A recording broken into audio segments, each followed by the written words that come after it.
दोस्तों मेरा नाम अनुज है। टारगेट एग्जाम विधि चैनल पर आप सभी लोगों का स्वागत है। दोस्तों आज के वीडियो में हम लोग जीके और साइंस के 20 क्वेश्चन डिस्कस करेंगे। यह बहुत ही महत्वपूर्ण प्रश्न है, ध्यान से देखिएगा। आइए शुरू करते हैं।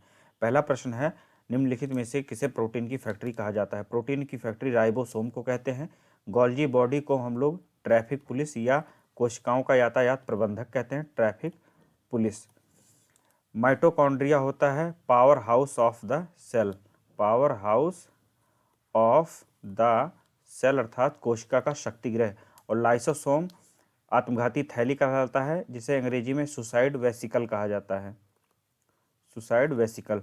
दूसरा प्रश्न है, मंगल पांडे को फांसी कहाँ दी गई थी? तो मंगल पांडे को फांसी बैरकपुर में दी गई थी 8 अप्रैल 1857 में। 29 मार्च 1857 में बैरकपुर विद्रोह प्रारंभ हुआ था। तीसरा प्रश्न है, निम्नलिखित में से किसने बांधों को आधुनिक भारत का मंदिर कहा था? पंडित जवाहरलाल नेहरू ने बांधों को आधुनिक भारत का मंदिर कहा। भारतीय संविधान का अनुच्छेद 19 किससे संबंधित है? तो भारतीय संविधान का अनुच्छेद मौलिक अधिकारों के अंतर्गत आता है। ऑप्शन आपका ए वाला सही होगा। आप लोगों को पता होगा कि जब भारतीय संविधान बनकर के तैयार हुआ था तो 7 मौलिक अधिकार थे। 44वें संविधान संशोधन अधिनियम 1978 में अनुच्छेद 31 और अनुच्छेद 19 का एफ रिमूव कर दिए गए और उन्हें जो है भाग 12 के अनुच्छेद 300A के अंतर्गत संपत्ति के अधिकार को विधिक अधिकार या कानूनी अधिकार बना दिया गया। तो इस तरह जो है अब 6 ही मौलिक अधिकार बचे हैं। ये भाग 3 के अनुच्छेद 12 से 35 तक वर्णित हैं। दोस्तों अनुच्छेद 19 में भी कई उपखंड हैं, उनमें से ए से लेकर के जी तक आते हैं। एफ रिमूव हो गया है। मैं एक एक करके जो है जल्दी से बता देता हूं। जैसे 19 का जो ए है वह बोलने की स्वतंत्रता प्रदान करता है, जिसमें प्रेस की स्वतंत्रता भी आती है। 19 के बी में शांतिपूर्ण बिना हथियार एकत्र होने की स्वतंत्रता और सभा बनाने की स्वतंत्रता है। और जो 19 का सी है उसमें संघ बनाने की स्वतंत्रता है। जो 19 का डी है उसमें देश के किसी भी क्षेत्र में आवागमन की स्वतंत्रता है।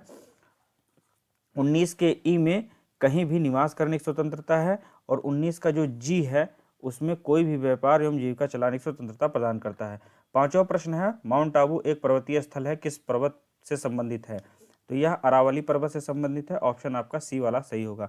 अरावली रेंज भारत की सबसे पुरानी पर्वत श्रृंखला है। यह राजस्थान, हरियाणा, गुजरात और दिल्ली तक फैली हुई है। छठवां प्रश्न है आपका, निम्नलिखित में से कौन सा शब्द पोथर्व खेती को संदर्भित करता है? पोथर्व खेती वह होती हैं जिनमें लकड़ियां नहीं होती हैं, जैसे पालक वगैरह हो गया। ये सब सब्जियों के उत्पादन से संबंधित है। तो ऑप्शन आपका बी होगा, ओलेरीकल्चर। ओलेरीकल्चर में सब्जियों का उत्पादन का अध्ययन किया जाता है। यह हॉर्टिकल्चर की एक शाखा होती है। जैसे कि मैंने बताया कि इसमें गैर काष्ठीय पौधे अर्थात पालक जैसी चीजें उगती हैं पोथर्व कल्टीवेशन में। सातवां प्रश्न है, अधिक ऊंचाई पर उड़ने वाले हवाई जहाज में स्याही पेन से लीक क्यों करते हैं? तो जब हवाई जहाज ज़्यादा ऊंचाई पर चला जाता है तो उसमें जो है वायुमंडलीय दबाव कम हो जाता है। तो पेन के बाहर का वायुमंडलीय दबाव कम होगा तो उसकी स्याही बाहर आने लगेगी। ऐसी स्थिति में कभी कभी नाक से भी खून आ जाता है। आठवां प्रश्न देखते हैं। आठवां प्रश्न है, आगा खां कप किससे संबंधित है? आगा खां कप हॉकी से संबंधित है। ऑप्शन आपका बी वाला सही होगा। हॉकी के और कपों में जैसे बेटन कप है, बेगम रसूल ट्रॉफी है, बेगम रसूल ट्रॉफी, रसूल ट्रॉफी, नेहरू ट्रॉफी आदि जो है हॉकी में ही आती हैं। फुटबॉल में Durand cup, robbers cup, BC Roy cup, BC Roy trophy, robbers cup, Durand cup, ये सभी फुटबॉल से संबंधित हैं। क्रिकेट में आपका रणजी ट्रॉफी है, ईरानी ट्रॉफी है, देवधर ट्रॉफी है, दिलीप ट्रॉफी, ये सभी क्रिकेट से संबंधित हैं। टेनिस में आपका ग्रैंड स्लैम पूछ सकता है, ग्रैंड स्लैम। और एक बहुत ही महत्वपूर्ण है जो टेनिस से पूछता है, डेविस कप। डेविस कप बहुत पूछता है एग्जाम में, इसे याद रखिएगा। इसके अतिरिक्त French open, falcon tennis trophy, US open, Australian open, ये सभी टेनिस से संबंधित हैं। नौवां प्रश्न है, ट्रांजिस्टर के किसमें होने की अधिकांशतः संभावना होती है? ये कह रहा है कि ट्रांजिस्टर किसमें लगे होते हैं? तो सरब उपकरणों में लगे होते हैं। ट्रांजिस्टर एक प्रकार का सेमीकंडक्टर डिवाइस होता है। यह ऑडियो एम्पलीफायर के रूप में काम करता है, इसलिए जो है ऑप्शन सी सही होगा। एसेटिक सोसाइटी की स्थापना किसने की थी? तो एसेटिक सोसाइटी की स्थापना सर विलियम जोन्स ने की थी। दोस्तों आगे देखिए, ऑप्शन नीचे होगा।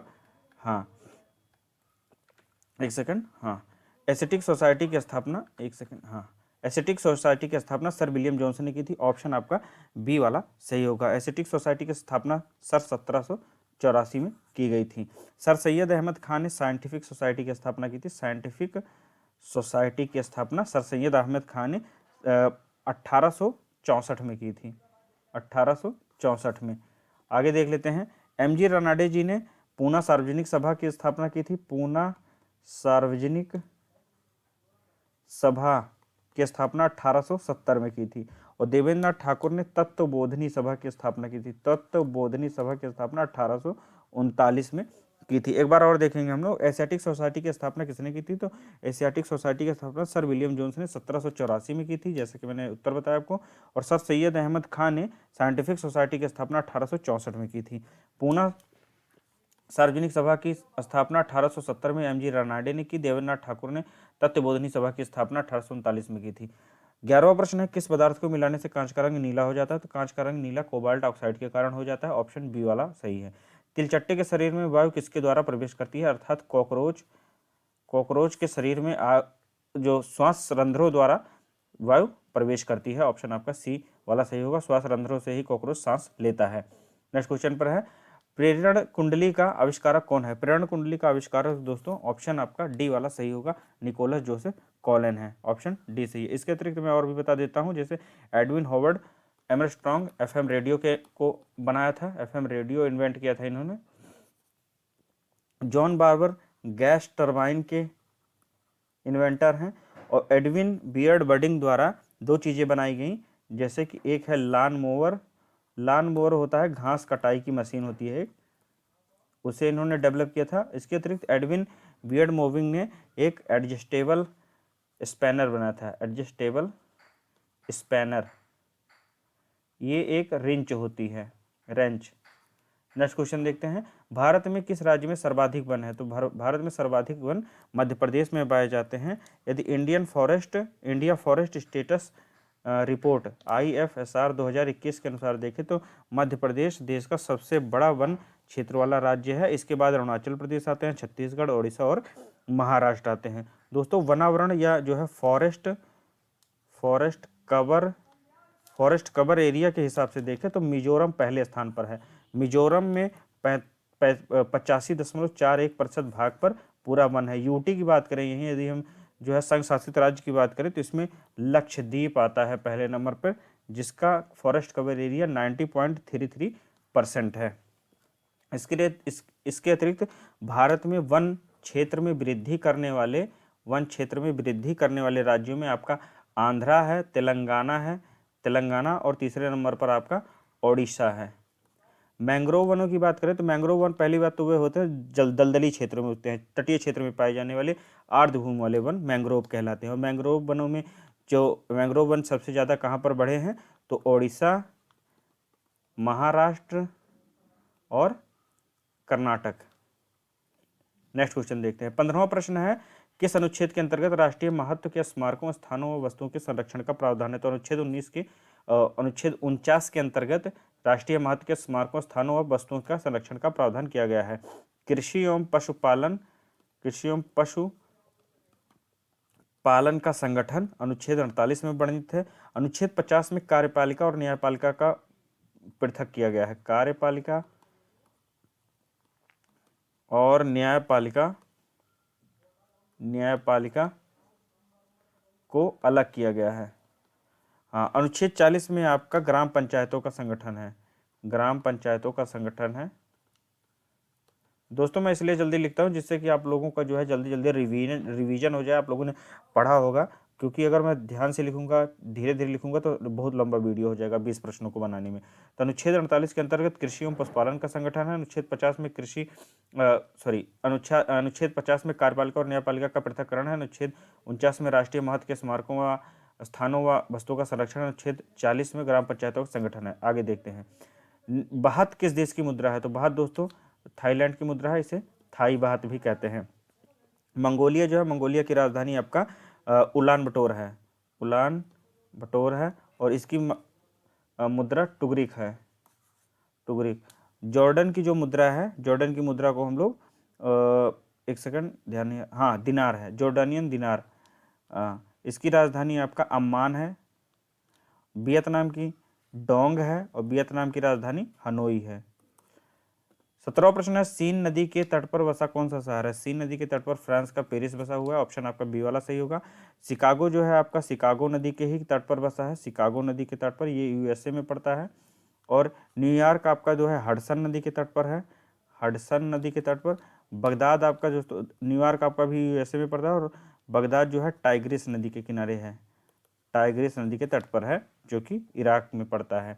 सेवाराम के नेतृत्व में कौन सा विद्रोह हुआ था? तो सेवाराम के नेतृत्व में आपका भीम विद्रोह हुआ था। ऑप्शन आपका सी वाला सही है। यह विद्रोह 1825 से 1831 के मध्य में हुआ था। अहोम विद्रोह असम से संबंधित है। 1828 में विद्रोह हुआ और इसके जो नेतृत्व करता है वह गोमधर कुंवर हैं। और खासी विद्रोह भी असम से ही संबंधित है। असम से संबंधित है। ये 1833 में हुआ था। खासी विद्रोह असम में 1833 में हुआ था। इसके बारे में बहुत पूछता है। इसके नेतृत्वकर्ता तीरथ सिंह थे। आगे देख लेते हैं। चेरो विद्रोह बहुत एग्जाम में पूछा है, कई बार पूछा है। झारखंड से संबंधित है। इसके जो है नेतृत्वकर्ता भूषण सिंह या भूखन सिंह कहीं कहीं लिखा मिलेगा। यह 1800 में हुआ था। आगे देखते हैं। 16वां प्रश्न है, 16 दिसंबर को कौन सा दिवस मनाया जाता है? 16 दिसंबर को ओजोन परत संरक्षण दिवस मनाया जाता है। आपका ऑप्शन ए वाला सही होगा। विश्व रक्तदान दिवस आपका 14 जून को मनाते हैं। विश्व शरणार्थी दिवस आपका 20 जून को मनाते हैं। जैविक विविधता दिवस आपका 22 मई को मनाते हैं। नेक्स्ट क्वेश्चन देखते हैं। 20वां प्रश्न है आपका, किस देश की संसद का नाम कोर्टेस जनरल्स है? स्पेन की संसद का नाम कोर्टेस जनरल्स है। स्टोर्टिंग आपका नॉर्वे की संसद का नाम है। मालदीव की आपकी जो है मजलिस है, और मलेशिया की जो संसद है इसे दीवान निगारा कहते हैं। एक बार और मैं बताऊंगा, दीवान निगारा। एक बार और देख लेते हैं। मालदीव की संसद का नाम मजलिस, नॉर्वे की संसद का नाम स्टोर्टिंग, स्पेन की आपका हो गया कोर्टेस जनरल्स और मलेशिया की दीवान नगारा। तो दोस्तों ये थे 20 प्रश्न। मुझे आशा है कि आपके एग्जाम में आपके लिए मददगार साबित होंगे। मिलते हैं अगले वीडियो में, तब तक के लिए नमस्कार।